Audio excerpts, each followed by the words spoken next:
So we heard some examples of ways that our Penn Cambria teachers, people that you know, waste money in their lives or spend excessively or splurge a little bit on themselves. And it's not bad to do that sometimes, but if you have a personal or financial goal to reach, you really need to buckle down, as my husband would say. When we were trying to save for our house and some big expenses, we have tried to really reduce our spending to try to create more money in our bank account that we could use it for a down payment for a big ticket item. So in this video, you're going to again hear from some of our Penn Cambria teachers about strategies and tips that they've used and found successful in their life. And I'd like you to list these down as you hear them, because you will be able to use these ideas potentially in your personal savings plan, which is going to be later in this lesson. Tip number 1 is going to come from me. As I shared in the last video, I tend to excessively spend in groceries, kind of ridiculously. So one strategy that I learned from my sister was taking an envelope and making it my grocery envelope with cash in it. So I would take $150 cash, and that's all the more money that I could spend on groceries for a given week. So I couldn't use my credit card, I couldn't use my debit card, and it forced me to only use what was in this envelope, whether I went to Walmart, Giant Eagle, Trader Joe's, Kanzati's, anywhere.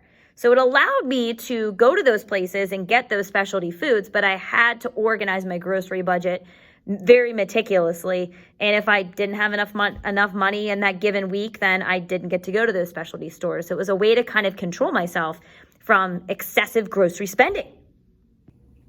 Mrs. Rossman, what are some ways that you save money? I think that, if I was a high school kid and I was trying to save some money, one of the things I might try to do is maybe carpool with a friend if we're both going somewhere, obviously as long as we're wearing our masks in our car together. Another thing I might do is I might want to just pack my lunch and bring it from home, try to save some money in the cafeteria. I also might want to see if I can get a good deal on something. So look for some clearance items or things like that I'm shopping for already. Those are great ideas. I would say big tip for saving is make it automatic. Don't plan on, I need to spend this stuff and then I'll save whatever's left. Have a set amount that you decide you can afford to save each time you get money coming in, and just put it away before you ever touch it or before you ever see it. I think that's a big one. And be purposeful with your saving. If you have a goal in mind, if you want to buy a house sometime, or you want to buy a car, or you want to go on a trip or something with your friends, have a goal in mind and save toward that. Do you do an automatic deduction at all with your savings? We do a little bit of that, and then we actually, every paycheck, we take a big chunk and put in, transfer into savings. So you look at your account and then you move that over into a savings account? Yes. Good idea. Okay, so I suggest the best way to save is to set up your bank account every Friday to take $50, $10, $100, whatever you can afford, maybe 10%, and put it right into a savings account or an investment account. So I would suggest that, once you guys turn 18, if you can set up an investment account and you have 10% of your paycheck in there, and then you can invest in something like the SPY, the stock market, you can actually make a great deal of money. It averages 8% a year, and you're young, so even if it goes down, it's going to bounce right back up. So would you say even for college students or people in a training program or trade school should even make some investments early on too? I think if you can afford it, if it's between you eating, if your essentials are paid for and you could afford 10%, I think that's a great thing. You shouldn't be starving, choosing between, eating and putting 10% away. I suggest that you eat, but if you can, every little bit helps. And if you do an interest calculator, you can actually figure out how much, a compound interest, how much you can save. There's great sources out there like that. So the best thing is, though, if you can have it taken right out of your check so you never really miss it because you didn't know it was there, and then you learn to live with a little bit less. Awesome. Mr. Ronan, tell us about some of your ways to save or increase your income, or any tips you want to give. Okay, so my first tip, my biggest tip is when you're coming out of college or even in college, you got to be careful with credit cards. I was young when my wife and I had Mason, actually before we were married, so I was still in college when I had my son. So we were strapped at that particular point, and we got into a little bit of credit card debt at an early age. So it's hard to get out of that. So that's my biggest tip to you guys. Avoid credit card from an early age. Make sure that you have money lined up that you can pay off certain things. As you get older, some helpful tips. Anything that you may have on the side. I've been doing a lot of baseball lessons over the past 3 years, and my wife has actually just started to teach spin classes. So we're able to make a few extra bucks as far as that goes per month, and that really helps us out tremendously with saving some money. That's a great idea. Put your skills to work to make some Absolutely. extra cash. You have to make more cash these days because everything is getting more expensive and raises are not there. So, and both parents have to work to pay off everything. For sure. What about a jar? What do you do with a jar? Ooh, the jar. The jar is about the only way that my wife and I are able to save money. It's just strange. I mean, it's hard for us to put money back when it's in our checking account. We end up not spending it on other things, but just putting it on bills or stuff we need around the house. So we have a jar that anytime we can put 20, 40, 60 bucks in from our extra spending money that we make, we'll put it in there. And then, in a couple months, you have a few hundred extra bucks that you can use wisely. Awesome. Great tips. Absolutely. Okay, so sometimes when I realize that perhaps I shouldn't be spending the money that I'm going to spend, I put a bunch of stuff in my cart. I do the whole online shopping thing, but then I don't check out. Instead, I take that total and put it from my checking account to my savings account. And I usually don't miss the items that I didn't buy because I didn't need them to begin with. Mrs. Stanek, that's probably really hard to do. It's not easy. It's not easy. I will say though, if I keep thinking about something that I need, I will end up buying it. But I only do that sometimes. That's a great strategy. That's hard to do, but It is hard to do. saving money is sacrificing for sure.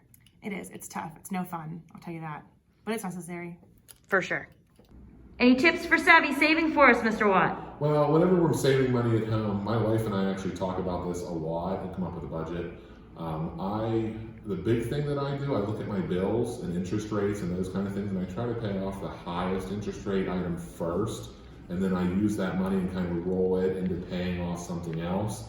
And then if we have two things, then I can take that money and pay it off on the next one. So it kind of creates an effect where I'm paying things off a lot faster, so then I have a lot more free money that I can put into my savings account. Sounds like what we heard about in our lessons. Mrs. Rakehart, give us some of your tips. One tip that I would have is about, maybe coffee or lunch instead of, eating out every day or stopping at Dunkin' Donuts for me and getting a coffee. I could make it at home and save that $2 to $3 a day I spend on the coffee that is pre-made for me. It really adds up over time. It does. Mr. Mayor, what's your tips for getting ahead in life financially?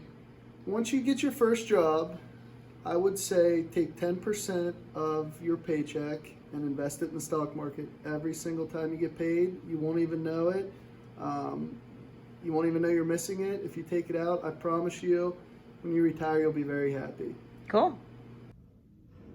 If my husband was here to give you a tip, his advice would be don't buy flowers. For those of you who've seen flowers sitting on my desk, they were not bought by him. They were bought by my aunt. She is very sweet.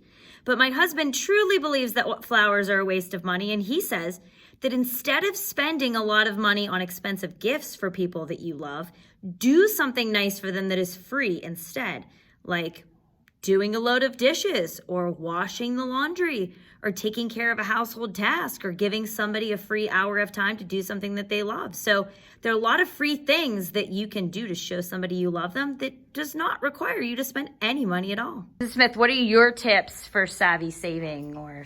Well, since I do buy a lot of clothes, shoes, and purses, I do go to TJ Maxx because it's way cheaper. That is true. So you thought a couple minutes, Ms. Gergely. What are some tips for savvy saving or hitting targets on your budget? Well, here, it's not a tip for saving, but it is a tip for not furthering yourself into the hole. So I love to take my kids to the museum and to the park, and we go on vacation every year. And in order to keep doing those things without breaking our budget, I did pick up a few jobs on the side here and there, so that instead of spending money that we were putting away, I actually was just making a little bit of extra money for fun. You know, I picked up a waitressing gig, and so I walk out of there with cash, which is really nice. Highly recommend to anybody who needs a little bit of extra cash to do that, because you have it right away. And I do some things here. I coach volleyball, and all that kind of stuff has enabled me to stop like breaking into the savings every single time we want to do something fun, and it's great. That's a great tip. I am going to ask you, what does that word mean? Anglo-Saxon, because I know they're going to ask what that word means. I bet they were interested in that. But the Anglo-Saxons were basically, it refers to like a group of tribes that lived in the Middle Ages, and they were the first people who spoke English. Cool. I hope you enjoy hearing some tips from our teachers in our building. Not only are our Penn Cambria teachers masters of their content, but they are also very good spenders and savers. So feel free to ask them, pick their brain about what they do, what they've done to reach their personal and financial goals. They are a wealth of information to help you plan for your career and your financial future.